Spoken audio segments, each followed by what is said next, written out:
Hi guys, Tuva here.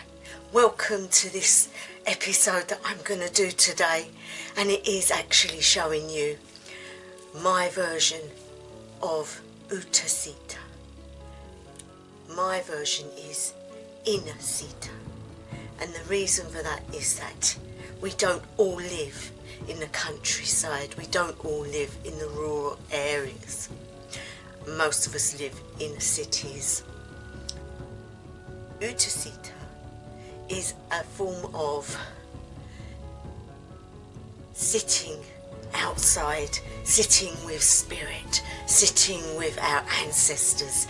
A lot of people would sit by the grave mounds, sometimes days and nights, but mainly it would be at night when it was dark, done in such a way that you would be connecting with your ancestral spirits, the fairies, the elves, anything that was around these mounds.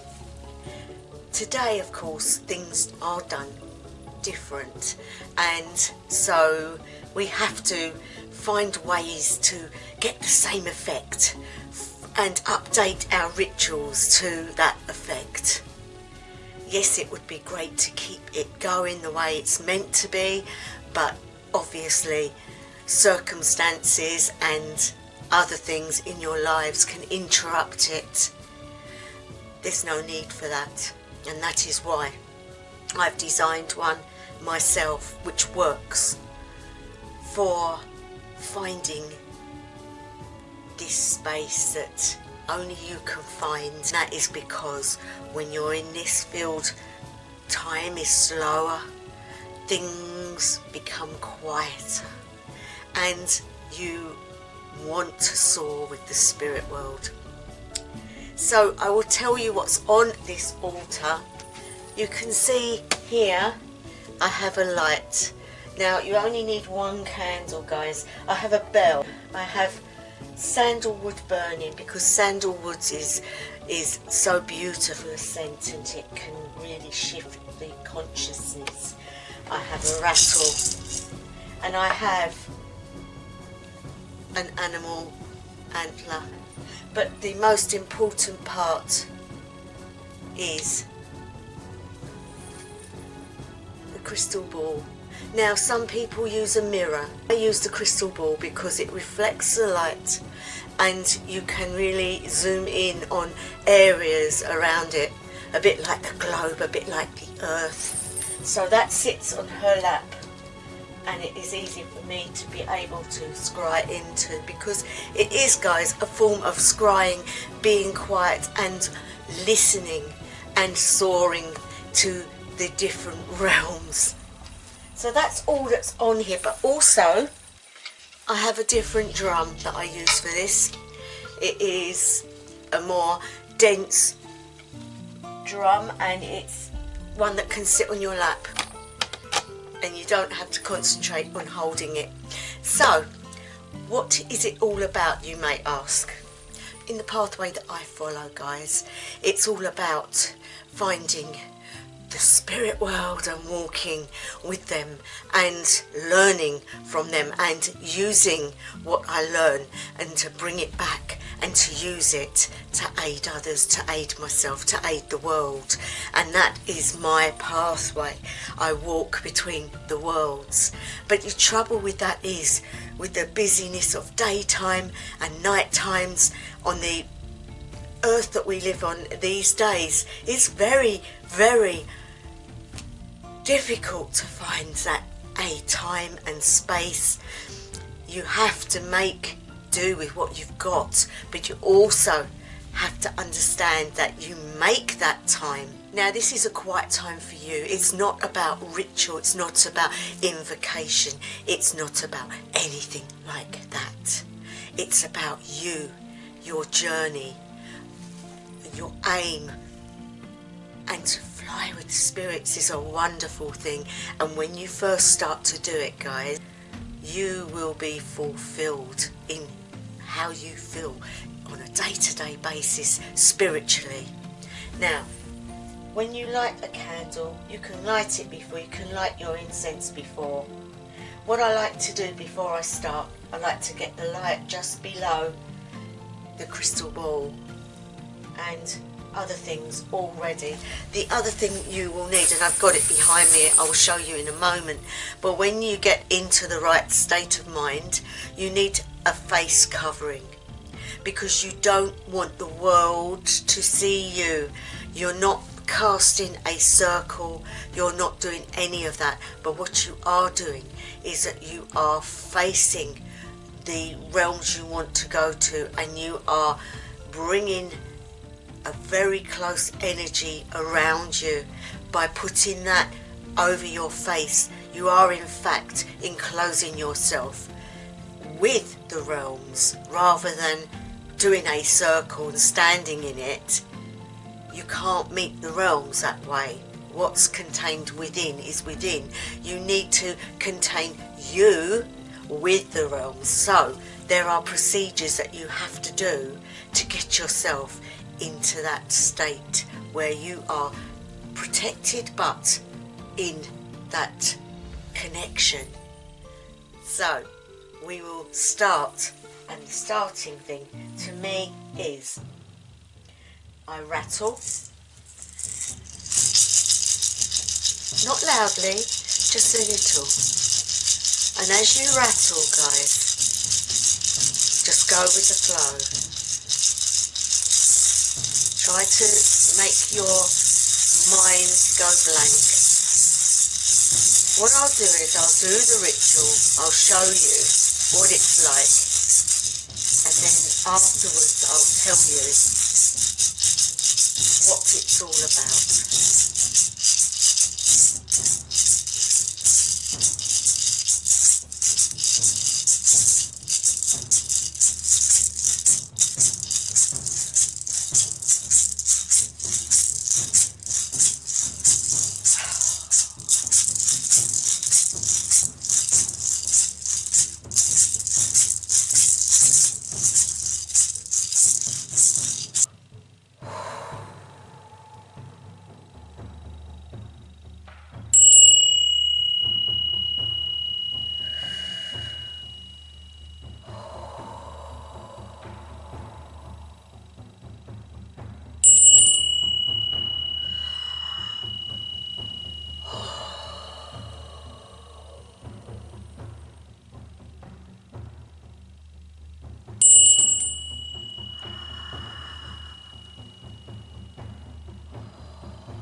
calling to thee, the realms, calling to thee, the realms.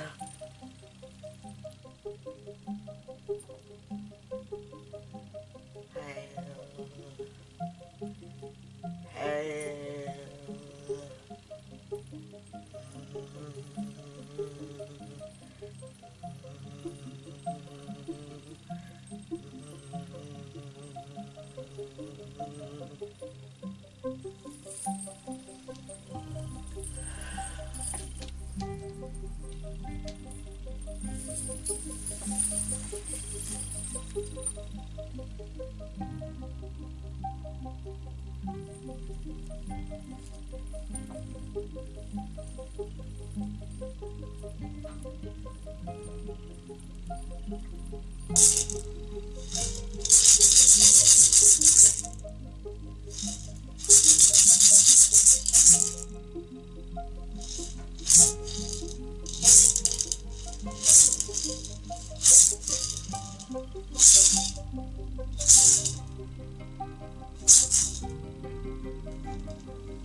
Okay guys, you just witnessed a very personal ritual that I do, and this is something that you need to be able to do, to connect, to be with them, and to walk that inner path, to walk the inner realms and the outer realms and the realms of the gods and the realms of the fairy folk. It takes you where you need to go, but you also need to be quiet. At the time when you are covered, once you've finished getting there, when you've journeyed, you need to be quiet. Now this can take many hours, or it can take less hours, depending on how you practice. There is no right or wrong way of doing this. What I would say is, the longer you can sit quietly, the more you will retain from it, the more it will affect your life, and the more you will want to do it. But beware, you cannot live in the realms forever. You have to live on this earth as a bodied person. And what I mean by that is, it's so easy to become just a spiritual being because it is fantastic and it makes you feel great, and it is very evocative to you mentally, physically and spiritually. But we are here as a physical manifestation of our soul. We have a body and we live on the planet. We have to interact. So we cannot be constantly in these realms. It is dangerous. But we can visit them and we can get what we need from them to help and aid the planet, to help and aid people, ourselves and animals. I would also say, and a lot of people will say no, but the more you do it, the more you will start to change your diet. You will find that you will want to stop eating certain products, and I think the reasoning is, the less that you eat that contaminates you, the more spiritual you can, the heights can get higher. And that's the only way I can say. I, in my life, have given up eating meat. Now, not because I wanted to become a vegan or any of that, but the sheer thing is, your body rejects what it doesn't want. I used to love meat, but I also love animals, and I did used to have a problem about eating meat and the animals. But I used to think to myself, okay, but you know, I've grown up eating meat, but when you do a lot of spiritual work, your body starts to reject things that it doesn't want, because you need to have your body in a certain way for you to be able to attain these places. And I seriously believe that when you're traveling around and doing things in the spiritual, it affects how your body reacts to things. And so I have found that if I try to eat meat, my body expels it. It doesn't want it. So I suffer with stomach problems and sickness. Hence, it's taken out of my hands. I no longer eat meat nor miss it. Now, I know a lot of people will say, well, it's not necessary that I do spiritual work and I eat meat. Well, that's because everybody is different, guys, and maybe you can attain your levels while eating products like that. But what you've got to remember is that meat products are very heavy to the body, and when you're working spiritually, it needs to be lighter, and I think that's a lot of it to do. Now, I don't drink milk either now, and I still eat some things. I will eat fish. My body still lets me eat fish, and I still eat eggs and cheese. Whether this will change in the future, I don't know. But if it does, I won't miss it, because Spirit has put my body into that aspect. It's natural for me as my practice. But don't feel obligated to change yours, guys. Go with what your spirit is telling you, and your body also. What I will say is, when you've done this, you will feel a little bit numb when you come back to the world, and so you definitely need to eat and drink something, and it'll all be a bit of a jumble in your mind. So you really need to have a book. A few minutes, things start to disappear from your mind. Obviously you keep and retain the energies, but the thought patterns can change very rapidly. So if you write it down, what you've received, you can always look back on it. And it's also good to acknowledge when the things that you've been shown actually come to pass, and it fills you with a sort of recognition that it was actually true, it was real, and even though you know it is, it's nice to have the validation. So always write things down. And also, you may feel a bit sluggish after. That's fine. That is your spirit trying to relax back into your physical. Being back on the earth is very daunting to the spirit inside you. It's they've had freedom to fly, to soar, to go where they want, and all of a sudden they're back in their bodies, which is like an anchor, and it holds them down. First start off once a month, get it down to once every 2 weeks, and then once a week, and have a very big session. Now, if you want to do it the proper way, the way that people think it should be done, it's not the proper way. You need to go to your local graveyard, and you need to drink a lot of water before you go, because you might feel very dry in the mouth. Yes, find one that there's not a lot of people walking around, because that could be a bit embarrassing. You also need to take a veil to put over your face. Obviously you can't look into a crystal ball unless you take one with you, of course, or a small mirror. You can look into a mirror. A lot of people use a mirror. In fact, you can buy obsidian mirrors, which are cool, and you can look into that. You need to go in the evening when it's dark, so you have to find out the times of when you can get in. Sometimes it's better if you can find an old church in the countryside that has a graveyard which you can go into. Nobody's going to bother you. Take your little veil, take your mirror or your crystal ball, and weather permitting, you might be able to take a candle with you. It's not a bad idea. Just sit near some gravestones that you feel drawn to, and don't be frightened, because they're not going to come out and go boo. But you will find it will enhance it, and that's called Utiseta.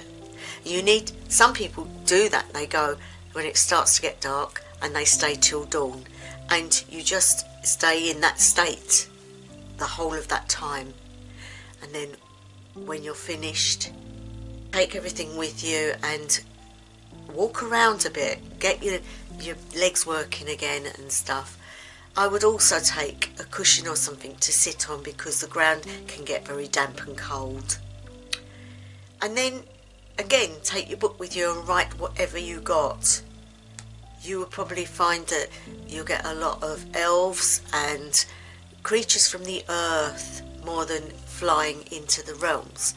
It will be more physical, but also you may sense spirit around you, those that have passed.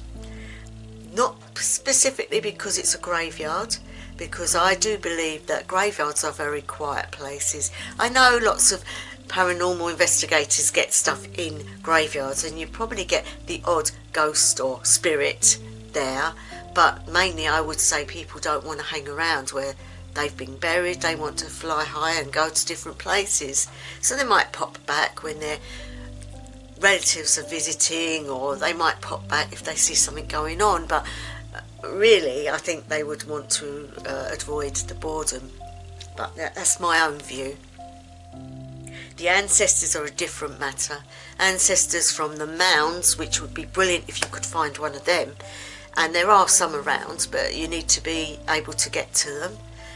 That would be amazing, because yes, you will get a lot from that, but you need to sit quietly for all those hours and fly with the spirit. This is after what I've done. I did that because I needed to get myself together, but I thought I would go through the steps in how and why I did certain things. Now, the first aspect is you have to get yourself in the right frame of mind.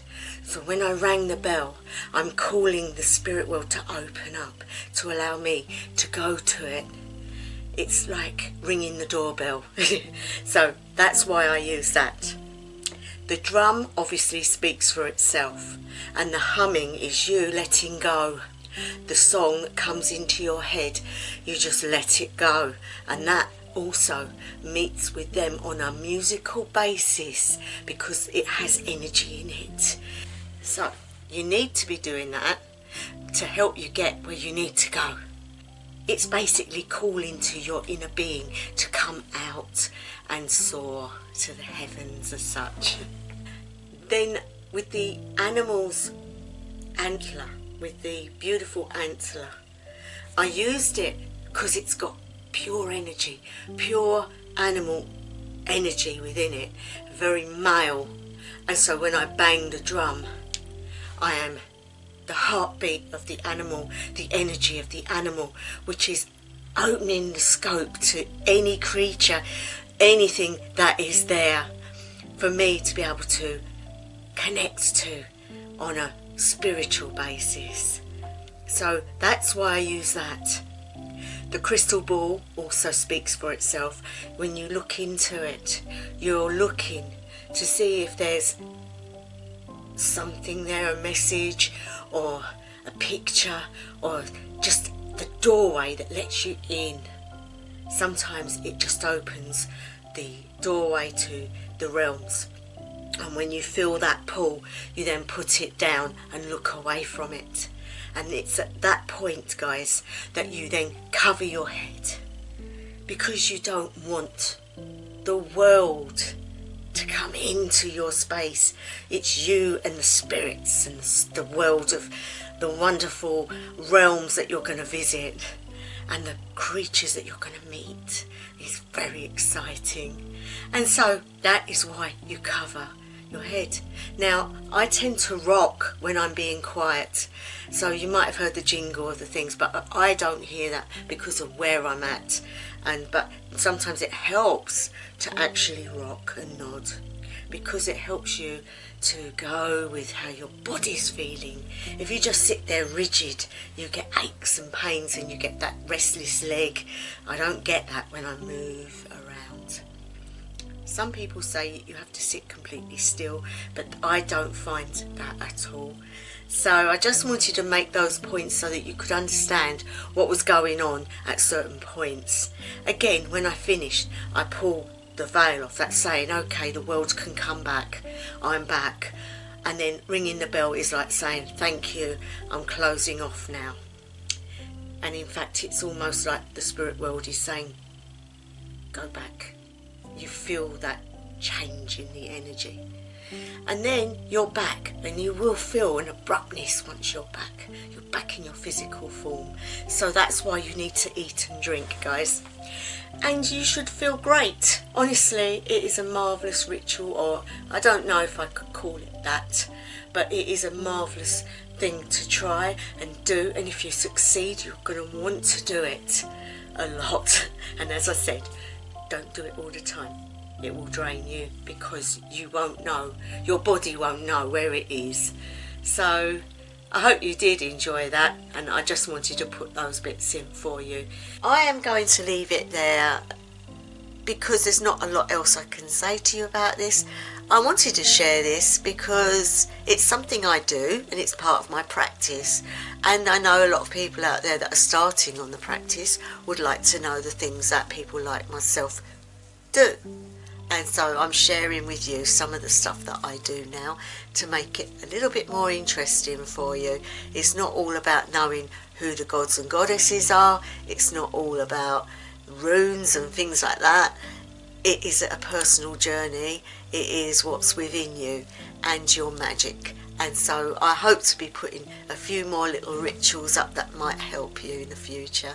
Anyway, guys, thank you to any new subscribers. I really do appreciate it. I am slowly getting towards the 500 mark, and that will be great because once I get there, I can do the community then, and I can talk to you guys and ask you things, put little things up for you to let you know what's going on. So I'm looking forward to that. Thank you to those that come back and are watching my content. I do appreciate that too. And to all those that are always there backing me, supporting me, making comments for me and keeping me going, really. I really want to thank you from the bottom of my heart. And so wherever you are, whatever time of day, night or evening it may be, I wish you the best ever. House of Alang.